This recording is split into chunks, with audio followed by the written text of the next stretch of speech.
Après avoir trouvé les produits que vous voulez commander sur Alibaba, ce que vous aurez besoin, c'est quoi? Bienvenue dans cette vidéo. Aujourd'hui, nous allons parler de l'import-export et surtout, on va beaucoup plus se focaliser sur l'application Alibaba. Donc, si ceci t'intéresse, n'hésite pas à t'abonner, à liker la vidéo. Commander sur Alibaba, c'est très simple. Ce que vous aurez besoin, c'est de votre smartphone, de votre téléphone et c'est là où on va installer l'application mystère qui est Alibaba. On va directement l'installer sur notre téléphone et après avoir installé l'application sur notre téléphone, on aura besoin de créer un compte sur l'application.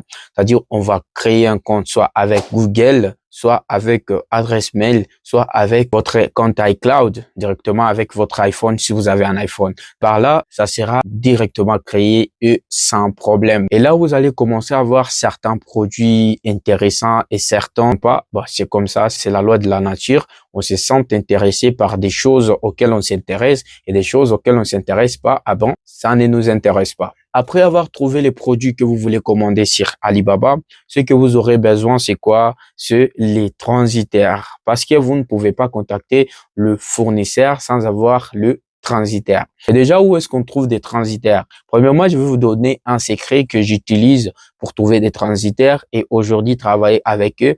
La première chose que j'utilise, c'est quoi? C'est que je change mes favoris sur les réseaux sociaux. Par exemple, je suis sur TikTok, je vois les gens qui font de l'import-export, eh ben, je commence à liker leurs vidéos pour que l'algorithme puisse commencer à me proposer plus de vidéos du genre. Vous voyez déjà, quand je parle de l'import-export, c'est la verdure. En fait, les transitaires en fait partie. Et par là, j'aurai plus de chances que l'algorithme puisse me présenter en fait un jour un transitaire. Et par là, je vais rentrer en contact avec lui pour apprendre encore plus de ses services. Parce que avant de se lancer dans cette aventure, il faut toujours avoir plus de précision au niveau du transit.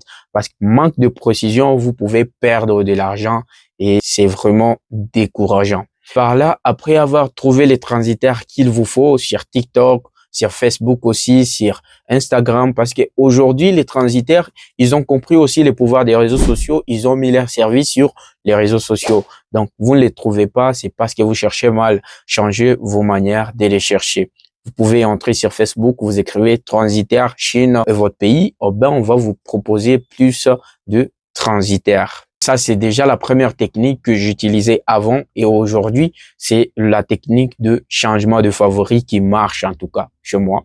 Parce qu'avec cette technique-là, j'ai déjà trouvé en fait beaucoup de transitaires pour le Vietnam, donc pour certains pays. Et aujourd'hui, je continue toujours à les trouver. Après avoir trouvé notre transitaire, et ce qu'on va faire, c'est quoi? On va aller auprès de notre fournisseur pour parler du produit. On va demander les détails, c'est-à-dire on doit demander les photos du produit, le vidéo du produit pour avoir au moins l'idée de ce qu'on veut commander sur Alibaba. Ce que vous devez savoir, c'est quoi? C'est que le marchandise que vous commandez sur Alibaba sont non retour.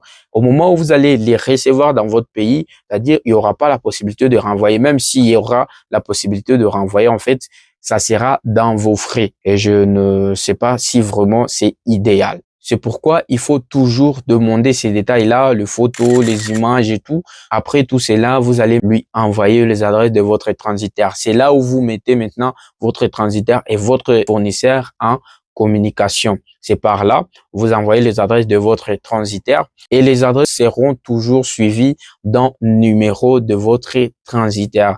C'est-à-dire, vous allez peut-être voir sur les adresses de votre transitaire, il y a 13 quelques, tout ça. Ça, c'est le numéro, en fait, téléphonique de votre transitaire qui est en Chine. Et par après, votre fournisseur va faire le lien de paiement sur base des adresses de votre transitaire que vous lui avez envoyé tout à l'heure.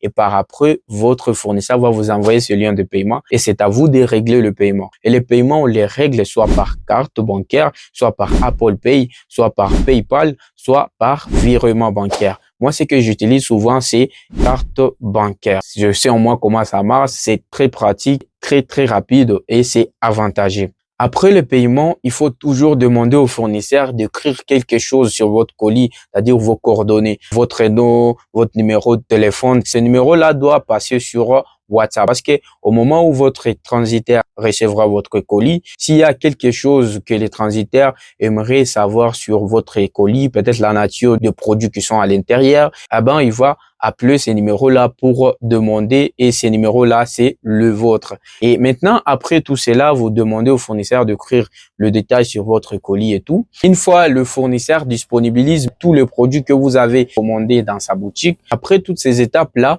maintenant le fournisseur va vous envoyer la capture et les liens de suivi. Pourquoi les liens de suivi? C'est qu'on appelle les tracking numbers en anglais. C'est tout simplement que le fournisseur vient de déposer le colis dans une agence qui fait les transports locaux en Chine. Et c'est cette agence qui va livrer les colis. C'est pas le fournisseur qui va quitter dans sa boutique pour aller livrer chez votre transitaire. Non, le fournisseur passe toujours par cette agence-là pour livrer votre marchandise chez votre transitaire. Une fois que votre transitaire reçoit les colis, Alibaba sous-entend que vous venez de recevoir les colis parce que votre transitaire en Chine, c'est votre représentant. C'est pourquoi je vous recommande de travailler avec des transitaires de confiance, des transitaires vraiment fiables. Et par là, vous allez patienter que votre transitaire puisse expédier les colis dans votre pays, comme je suis en RDC, donc en RDC. Cette étape est très importante car si le transitaire te confirme la réception, tu peux dormir tranquillement et faire de bons rêves. Et là, vous allez patienter jusqu'à tel point votre transitaire va vous apporter les colis